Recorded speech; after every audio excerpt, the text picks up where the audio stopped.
এই সব বৈঠকগুলোর মধ্য থেকে একটি বিষয়ে আমি উপলব্ধি করেছি এবং আমি অভিভূত হয়েছি, সেটি হলো সরকারের সকল স্তরে সকল পর্যায়ে সরকার প্রধান যে আমিরুল মুমিনিন হিবাতুল্লাহ শেখুল হাদিস হাফিজাহুল্লাহ তাআলা ওয়ারাহ আমিরুল মুমিনিনের প্রতি তাদের সকলের যে আস্থা, আনুগত্য, যে অকুণ্ঠ সমর্থন এবং যে এককেন্দ্রিকতার নেতৃত্ব, আমি মনে করি যে বর্তমান যে সারা বিশ্ব ব্যবস্থার প্রতি বৃদ্ধাঙ্গুলি প্রদর্শন করেও অথবা সারা বিশ্বের অসহযোগিতা সত্ত্বেও দিন দিন যে দ্রুত গতিতে উন্নয়নের শীর্ষ চূড়ার দিকে ধাবিত হচ্ছে ইমারাতে ইসলামিয়া, তার অন্যতম মৌলিক রহস্য হলো এটি।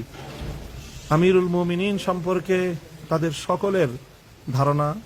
ভক্তি, আস্থা, বিশ্বাস অবিশ্বাস্য পর্যায়ের। আমিরুল মুমিনিন সম্পর্কে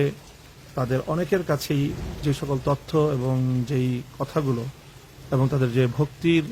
এবং আনুগত্যের যে মাত্রা আমি লক্ষ্য করেছি, সেটি সত্যিকার অর্থেই বিস্ময়াভিভূত হওয়ার মতো। আমিরুল মুমিনিন সম্পর্কে তাদের মন্তব্য হলো যে তিনি উঁচু মাপের একজন আল্লাহর ওলি, কোনো গুনাহ তো দূরের কথা, এমনকি ছোট্ট বিতর্কিত কোনো কাজও তিনি করেন না।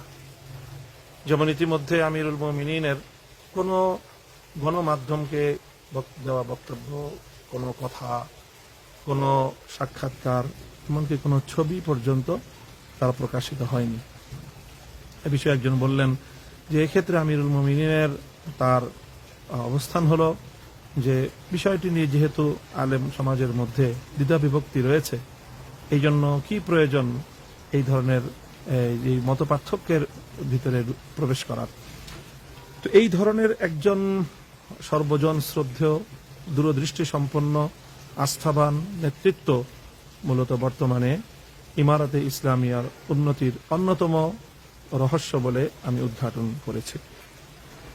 গতকাল যখন আমরা গত পরশুদিন জুমার নামাজের সময় খোস্তের গভর্নর হাউসের পাশেই যে জামে মসজিদ, সেখানে যখন জুমার খুতবার মধ্যে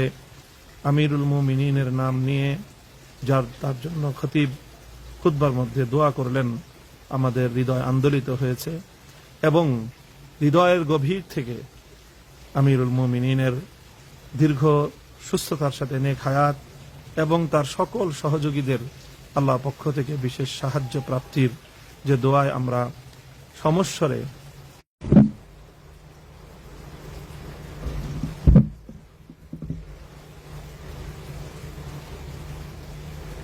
আমরা কিছু সময়ের জন্য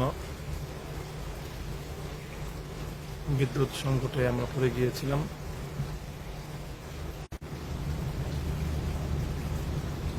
তো আমি বলছিলাম যে আমিরুল মুমিনিন এর জন্য যে সকলের মধ্যে যে অভূতপূর্ব একটি আস্থা, বিশ্বাস এবং তার প্রতি আনুগত্য, এটি হলো বর্তমান সময়ে ইমারাতে ইসলামিয়ার দুর্দান্ত গতিতে সম্মুখের দিকে অগ্রসর হওয়ার অন্যতম অন্তর্গত রহস্য। যাই হোক, তো আমরা